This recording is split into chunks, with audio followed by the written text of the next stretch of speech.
गोड़ लगे छी समस्त मिथिलावासी के हमर प्रणाम।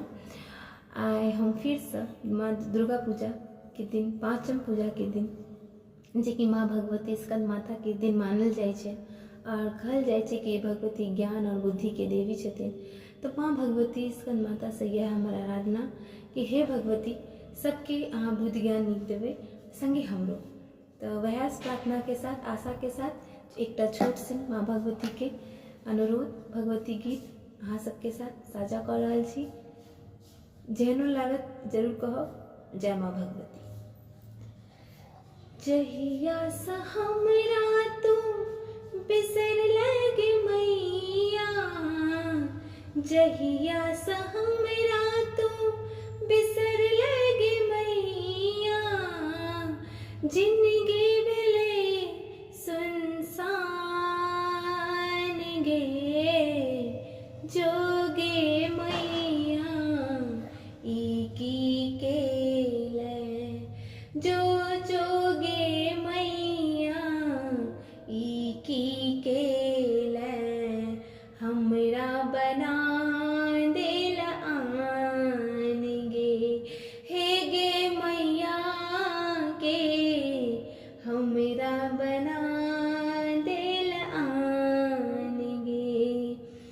जहिना शरीर प्राण बिना माँ, हमर जीवन तोहर बिना माँ। जहिना शरीर प्राण बिना माँ, हमर जीवन तोहर बिना माँ। जहिया सा हमरा तू बिसर लगे मैया, जहिया सा हमरा तू बिसर लगे मैया, जिंदगी बनल झूर झमार गे, जोगे मैया ई की केले, हमरा बना बुझल तोरा छौ हमरे ने दोसर, एक सहारा माँ और ने ओसर। बुझल तोरा छौ हमरे ने दोसर, एक सहारा माँ और ने ओसर।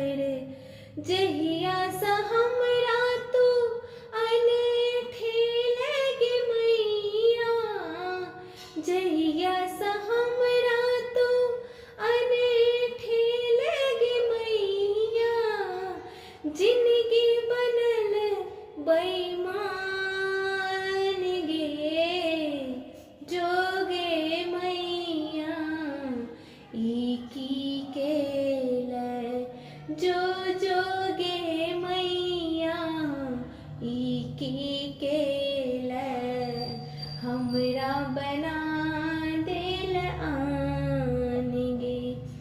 जहिना कोयल कूक बिना माँ, हमर हालत तोहर बिना माँ।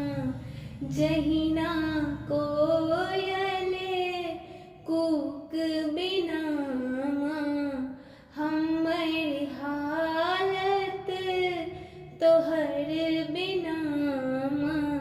जहिया से छोड़ले तू हमरा गे मैया, जहिया से छोड़ले तू हमरा गे मैया, बौक भेल संतान गे, जोगे मैया ई की केले, जो जोगे मैया ई की केले, हमरा बना देल